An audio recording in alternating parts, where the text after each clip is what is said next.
السلام علیکم ورحمۃ اللہ وبرکاتہ۔ آج میں آپ کے سامنے سورہ الروم کی آیت نمبر 21 کا ترجمہ پیش کر رہا ہوں، سماعت فرمائیے۔ اور اس کی نشانیوں میں سے یہ ہے کہ اس نے تمہارے لیے تمہاری ہی جنس سے بیویاں بنائیں تاکہ تم ان کے پاس سکون حاصل کرو، اور تمہارے درمیان محبت اور رحمت پیدا کر دی۔ یقیناً اس میں بہت سی نشانیاں ہیں ان لوگوں کے لیے جو غور و فکر کرتے ہیں۔ صدق اللہ العظیم۔ یہ آیت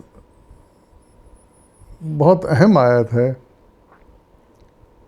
کیونکہ اس میں اللہ تعالیٰ نے اپنے اس احسان کو یاد دلایا ہے جو اس نے انسانوں پر فرمایا، اور وہ احسان یہ ہے کہ اللہ تعالیٰ نے حضرت آدم علیہ السلام کو مٹی سے پیدا کرنے کے بعد ان کی پسلی سے مادہ حوا کو پیدا کیا۔ تھوڑی دیر کے لیے ہم تصور کر لیں کہ اگر اللہ تعالیٰ یہ نہ کرتا، اور چونکہ وہ ہر چیز پر قادر ہے، تو بجائے حوا علیہ السلام کے وہ حضرت آدم سے براہ راست جس طرح حوا علیہ السلام کو پیدا کیا اس نے پسلی سے، اسی طرح مردوں کی پسلی سے دوسرے مرد بنانے کا سلسلہ شروع کر دیتا، اور یہ نسل اس طرح چلتی چلی جاتی مردوں کی۔ دنیا کا نظام تو پھر بھی چلتا، کیونکہ ظاہر ہے کہ وہ مرد بڑھتے چلے جاتے، تعداد میں پیدا ہوتے چلے جاتے، لیکن نہیں، اللہ تعالیٰ نے یہاں آدم علیہ السلام سے ایک انسانوں کی ایک دوسری جنس پیدا کی، یعنی مادام ہوا، یعنی عورت، ایک ایسی جنس جو ایک انسان کی، ایک مرد کی زندگی میں اہم ترین حیثیت رکھتی ہے۔ یعنی یہ کہہ سکتے ہیں کہ اس کے بغیر دنیا ادھوری ہے۔ یہ کہہ سکتے ہیں کہ عورت ہی وہ ذات ہے جس سے اس دنیا کی رنگینیاں ہیں، اس دنیا کی خوبصورتی ہے۔ کیا خوب کہا ہے کسی نے، شاعر نے، کہ وجود زن سے ہے تصویر کائنات میں رنگ۔ یہ ایک بہت بڑی حقیقت ہے کہ عورت کا وجود اس دنیا میں اللہ تعالیٰ کی ایک بہت بڑی نعمت ہے، اور اسی کے وجود سے یہ دنیا بڑی اچھی بھی لگتی ہے اور رنگین ہے۔ ورنہ جیسے میں نے کہا، اگر آپ تصور کر لیں سے مرد ہی مرد ہوتے اور کوئی پیدا کرنے کا سلسلہ اللہ تعالیٰ چلا دیتا تو چل تو جاتا وہ، لیکن کتنی خشک ہوتی وہ دنیا، کتنی بے رنگ ہوتی۔ تو یہ اللہ تعالیٰ کی کتنی بڑی نعمت ہے۔ پھر نہ صرف کہ یہ عورت مرد کی بیوی بن کے اس کو سکون دیتی ہے، اس کے تسلی کا باعث بنتی ہے، اس کے حوصلہ افزائی کا باعث بنتی ہے، اس کی پریشانی میں اس کو ساتھ دیتی ہے، بلکہ اس کے اور بھی رشتے ہیں ایک ماں کی حیثیت سے۔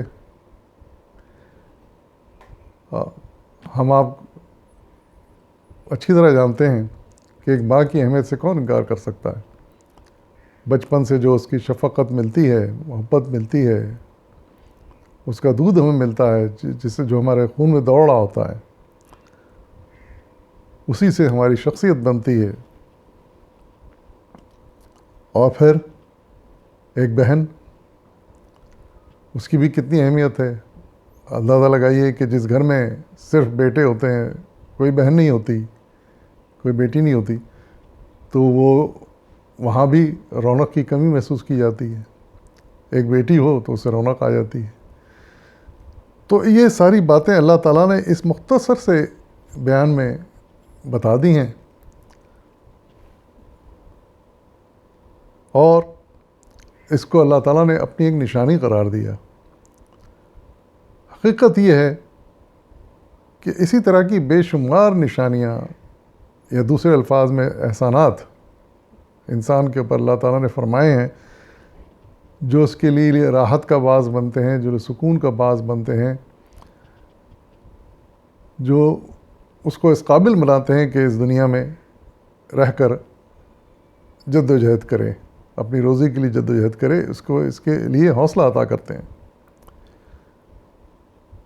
لیکن ہم کبھی ان رشتوں پر ٹھنڈے دماغ سے غور ہی نہیں کرتے، ہم ان کو وہ اہمیت نہیں دیتے جو دینی چاہیے۔ اسی لیے اللہ تعالیٰ فرماتے ہیں کہ ان پر غور و فکر کرو، یہ نشانیاں ہیں اللہ کی، یہ انعامات ہیں، احسان ہیں۔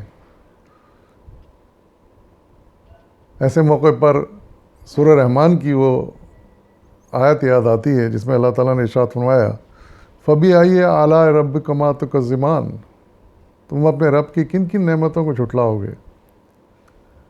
حقیقت یہ ہے کہ بے شمار ایسی نعمتیں ہیں جو اللہ تعالیٰ نے پیدا کر دی ہیں اس دنیا میں انسان کی بہتری کے لیے، اس کے سکون کے لیے، اس کے آرام کے لیے، اس کی خوشی کے لیے۔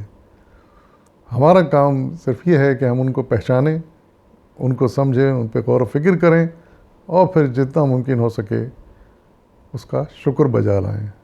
اللہ تعالیٰ ہم سب کو اس بات کی توفیق عطا فرمائے۔ وآخر دعوانا والحمد للہ رب العالمین۔